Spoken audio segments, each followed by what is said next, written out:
الحمدللہ رب العالمین والصلاة والسلام علی سید الانبیاء والمرسلین اما بعد فاعوذ باللہ من الشیطان الرجیم بسم اللہ الرحمن الرحیم الصلاة والسلام علیکہ یا رسول اللہ وعلی آلکہ واصحابکہ یا حبیب اللہ الصلاة والسلام علیکہ یا نبی اللہ وعلی آلکہ واصحابکہ یا نور اللہ۔ سبحان اللہ سبحان اللہ۔ اگلے اشعار کی طرف چلتے ہیں۔ پہلے سجدے پہ روز ازل سے درود، پہلے سجدے پہ روز ازل سے درود، یادگاری امت پہ لاکھوں سلام۔ روز ازل کہتے ہیں میٹھے اسلامی بھائیوں کہ آغاز، ازل کہتے ہیں آغاز، تخلیق کائنات سے بھی پہلے، یادگاری یعنی یاد رکھنا۔ سبحان اللہ۔ نبی پاک علیہ السلام جس وقت دنیا میں تشریف لائے تو سجدہ کیا، ظاہری حیات طیبہ کا یہ پہلا سجدہ تھا، مگر اس سجدے میں بھی گناہگار امت کو یاد رکھا۔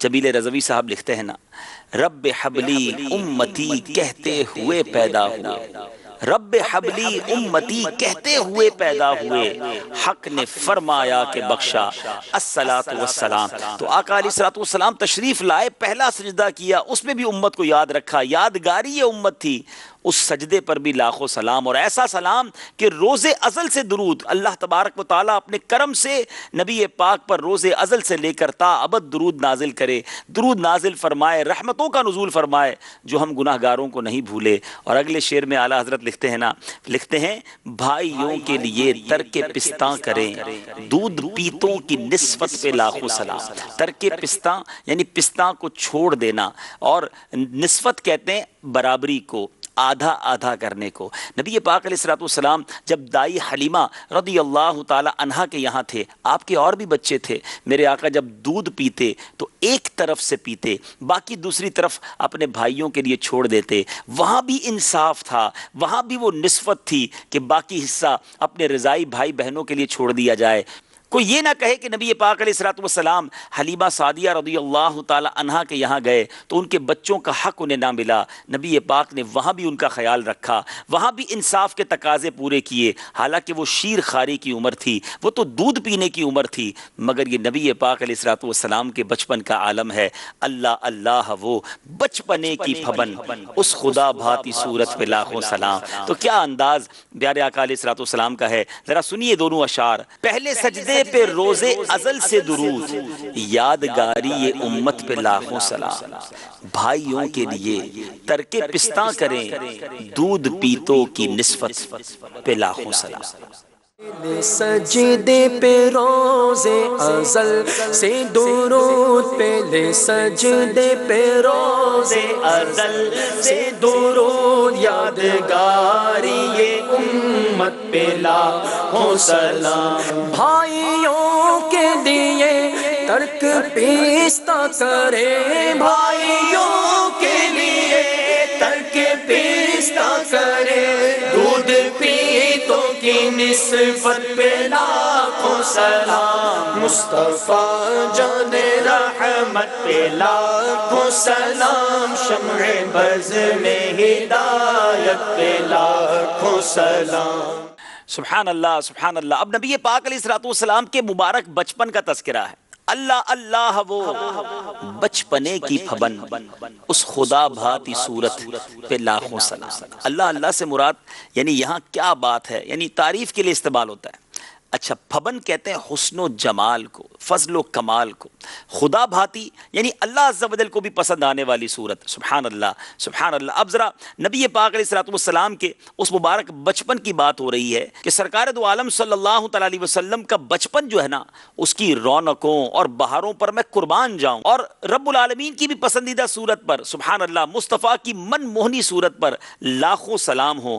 حدیث پاک میں ہے کہ جب کوئی دیہاتی شخص پیارے آقا علیہ السلام کو دیکھتا تو دیکھ کر بے ساختہ کہہ اٹھتا کہ یہ چہرہ انور کتنا پیارا ہے، کتنے برکت والا یہ چہرہ ہے۔ سبحان اللہ۔ حضرت ابو رمثہ التمیمی فرماتے ہیں کہ میں نے نبی پاک علیہ السلام کے چہرے کو جب پہلی بار دیکھا تو میں یہ کہہ اٹھا کہ یہ اللہ کے نبی کا چہرہ ہی ہو سکتا ہے۔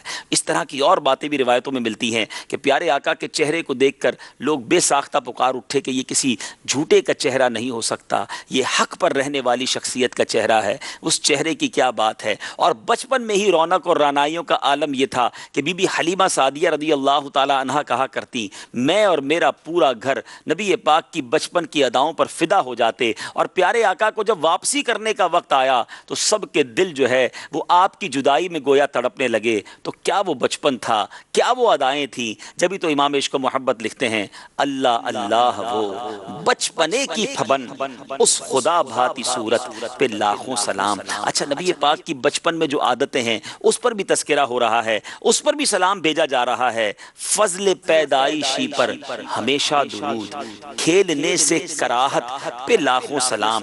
یہاں فضل سے مراد میٹھے اسلامی بھائیوں اللہ تبارک و تعالیٰ کی طرف سے فضیلت اور کمال عطا ہونا ہے۔ کراہت سے مراد نفرت یا ناپسندیدگی ہے۔ اعلیٰ حضرت امام اہل سنت فرماتے ہیں کہ جو پیدائش کے وقت عجیب و غریب واقعات رونما ہوئے، مثلا حضرت آمنہ رضی اللہ تعالی عنہا کو مکے میں بیٹھ کر کیسر و کسرا کے محل دکھائی دیے، بطن اقدس سے نور نکلا جس سے بہت بڑے دنیا کے حصے کا روشن ہو جانا، کعبے میں رکھے ہوئے بتوں کا منہ کے بل گر جانا، ایوان کسرا کے 14 کنارے کو ٹوٹ کر گر پڑنا، آتش کدا ایران کا بجھ جانا، کعبے کا 3 دن وجد میں آ کر جھومتے رہنا، جانوروں کا ایک دوسرے کو مبارکباد دینا، آپ کا مختون مکحول اور مغسول پیدا ہونا، اللہ اکبر، گویا سرما بھی لگا ہوا، ختنہ شدہ بھی ہیں، غسل کے ساتھ پاک و صاف پیدا ہونا، یہ بھی تو نبی پاک کی پیدائش کے وقت کا ایسا عجیب و غریب انداز ہے۔ اللہ اکبر، اعلیٰ حضرت فرماتے فضل پیدائشی پر، پیدائش کے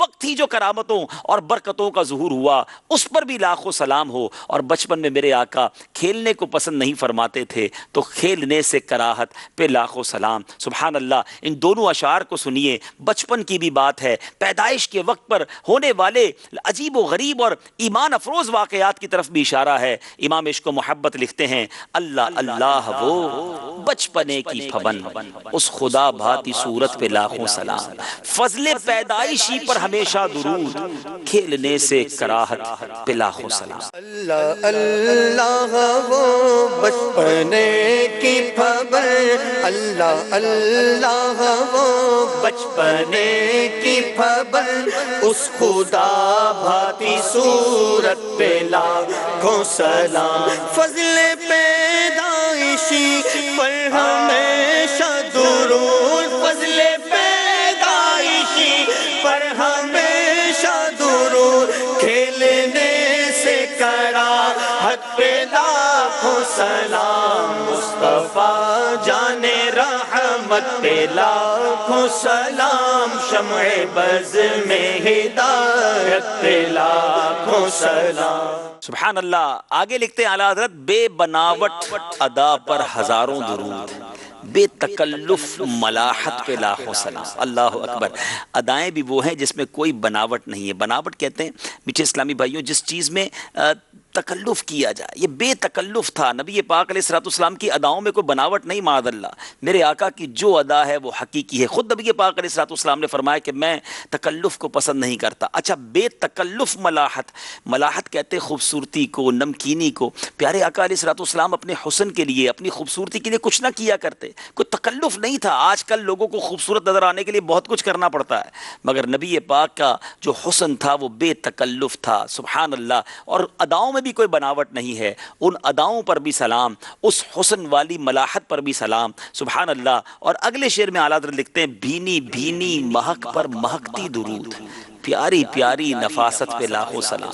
نبی پاک وہ ہیں جن کے پسینے میں بھی خوشبو ہے، آقا عطر نہ لگائیں پھر بھی مہکے ہوئے، بلکہ نبی پاک کے ایسے معجزات بھی ہیں کہ کسی کے چہرے پر ہاتھ پھیر دیا، کسی کے بدن پر ہاتھ پھیر دیا، وہ ساری زندگی مہکتا رہا۔ تو نبی پاک کی مہک کا عالم کیا ہوگا؟ اسی مہک کے بارے میں اعلیٰ حضرت ایک اور جگہ لکھتے ہیں نا، کیا مہکتے ہیں مہکنے والے، بو پہ چلتے ہیں بھٹکنے والے۔ تو اس مہک پر بھی درود، اور نفاست کیسی، اللہ اکبر، گویا نفاست نبی پاک کے قدموں پر قربان۔ نفاست کہتے صفائی کو، پاکیزگی کو، طہارت کو۔ سرکار دو عالم صلی اللہ علیہ وسلم کی حیات طیبہ میں ایسی نفاست تھی کہ اللہ اکبر، صفائی کا اس قدر خیال ہوا کرتا۔ پیارے آقا علیہ السلام اس قدر اپنے آپ کو جس کو کہیں ویسے ہی پاکیزہ ہیں۔ اعلیٰ حضرت بلکہ لکھتے ہیں نا، میل سے کس درجے ستھرا ہے وہ پتلا نور کا، میل سے کس درجے ستھرا ہے وہ پتلا نور کا، ہے گلے میں آج تک کورا راہی کرتا نور کا۔ ان دونوں اشعار میں نبی پاک کی شان بڑے پیارے انداز میں بیان کی گئی۔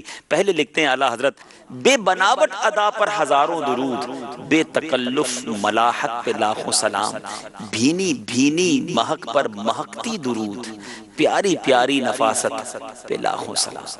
بے بناوٹ ادا پر ہزاروں درود، بے بناوٹ ادا پر ہزاروں درود، بے تکلف ملاحت پہ لاکھوں سلام، بھینی بھینی مہک پر مہکتی درود، بھینی بھینی مہک پر مہکتی درود، پیاری پیاری نفاست پہ لاکھوں سلام، مصطفیٰ جان رحمت پہ لاکھوں سلام، شمع بز میں ہدایت پہ لاکھوں سلام۔